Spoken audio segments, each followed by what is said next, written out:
useful set of words on, or kind of opposites, to look at the, to think of the work in the way that it may first pose itself or elements in it as one thing, and then with a little shift of attention or conceptual approach, it will be something else. And as he likes to quote Heraclitus to the effect that we never step in the same river twice.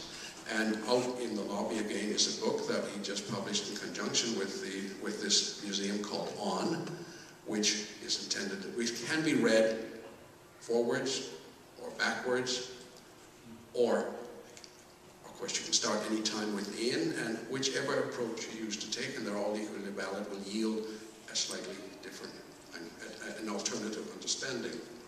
Then there are the words behind me called forming. F-O-R-M-I-N-G. And forming is they're irregular. See, they're irregular canvases. They're simply stacked to the wall. They are unique because of that single unitary shape that sits in the center of it, usually of very bright colors, as is the case here. Kind of silhouettes. A little headlight maybe, sometimes vaguely reminiscent of those masks that are now part of his collecting. They're kind of singular and concentrated, and sometimes, in neither case here, sometimes the canvases are pristine, but as often as not you can see that he has dragged them along the floor dirty, or just love the fact that they already come with signs of memory and signs of age. Now the title is what's interesting. Forming is a gerund.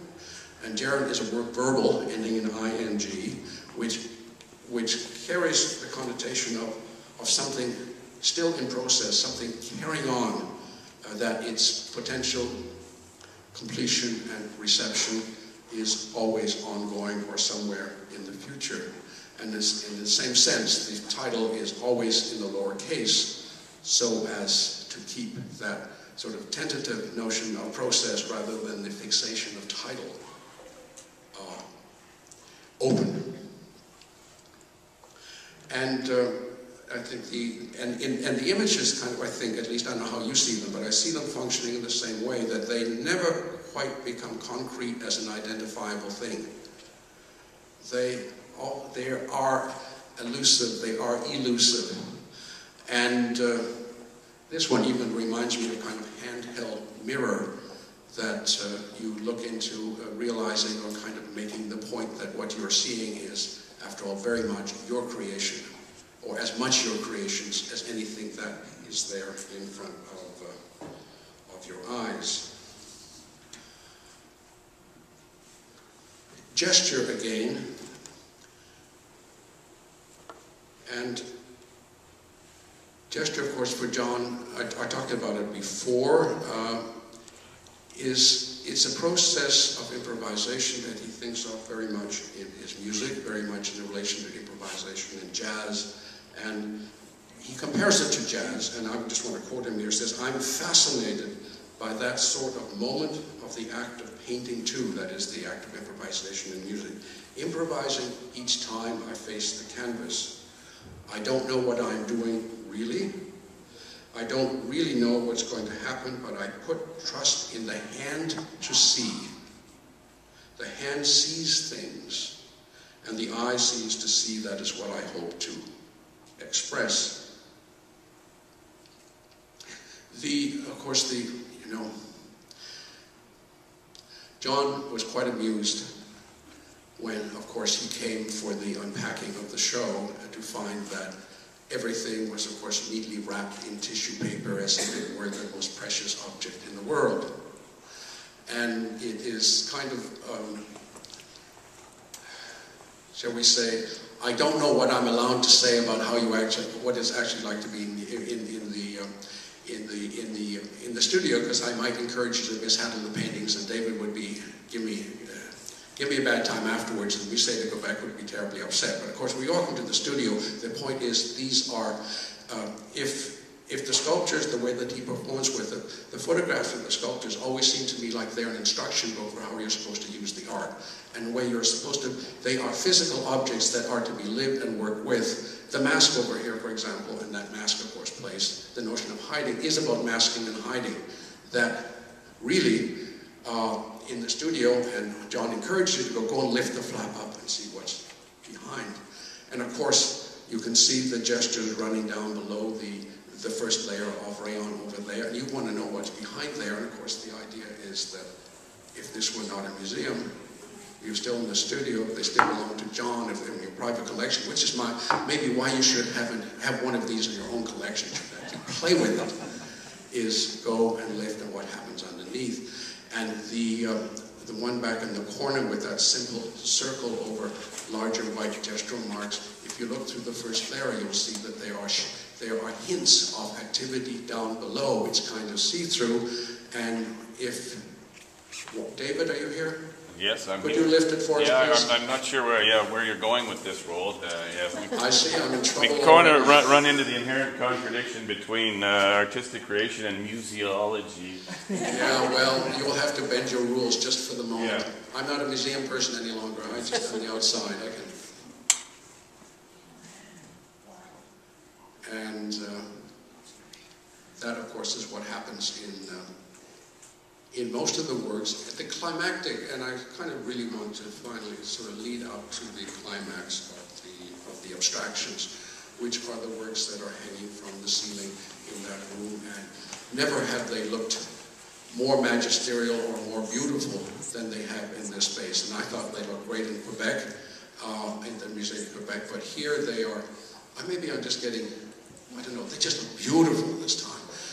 And when, you know, the first time you walk into the studio, if you walk into the studio, John has a 4-story building in Montreal, an old warehouse, and when the taxi driver drops you off, he says, "Are you sure? Sure I should leave you here?" Because it looks pretty roughshod outside, but inside, of course, our studio is for, there's a music studio, there's a studio for Sylvia Safdie, who's his wife, and for himself, and then living space.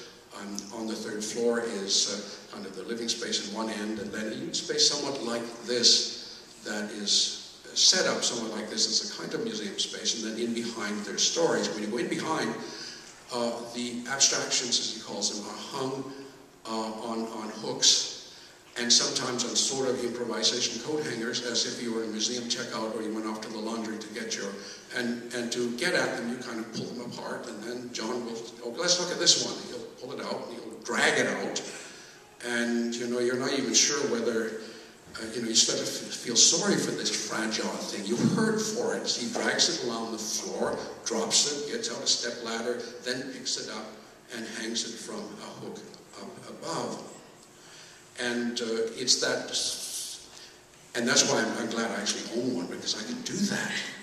And then you are expected, you'll see how they fold and crease, and they, you know, they obviously drape hanging from the beam clamp, which is what he most often uses. I know there's some other hooks over there from earlier on. Now it's always beam clamps that hold them together. Is that they drape and they fold in on one another. And of course, if you're in the studio with John, the whole point is he wants you to pull them out. It's part of the experience to reveal, to discover what the gestures and what all the activity is that is within one of those. And then you let it drop in again and it hides itself. And then you go around, you pull out from another side of it and something else reveals itself. That it becomes this kind of accumulation of information that, and it's, you know, it's participation art in a sense. I've always been very distrustful of most participation art because it usually has you do one thing in order to get a pretty dumb effect. But here I think it works because it is in fact just so straightforward and simple and immediate and dumb. And, but it becomes a kind of ceaseless and endless pleasure to work with the abstracts in that kind of way. They are kind of, this is John, the river in full flood, shall we say, where all the things that he works with on flat canvas or in sculptures or in the books, you'll see books that he mutilates, stables together, overwrites, photographs that, like all the kind of accumulative methods that you find throughout the other bodies of work come together in these hanging, drooping sculptures, though they don't need paintings.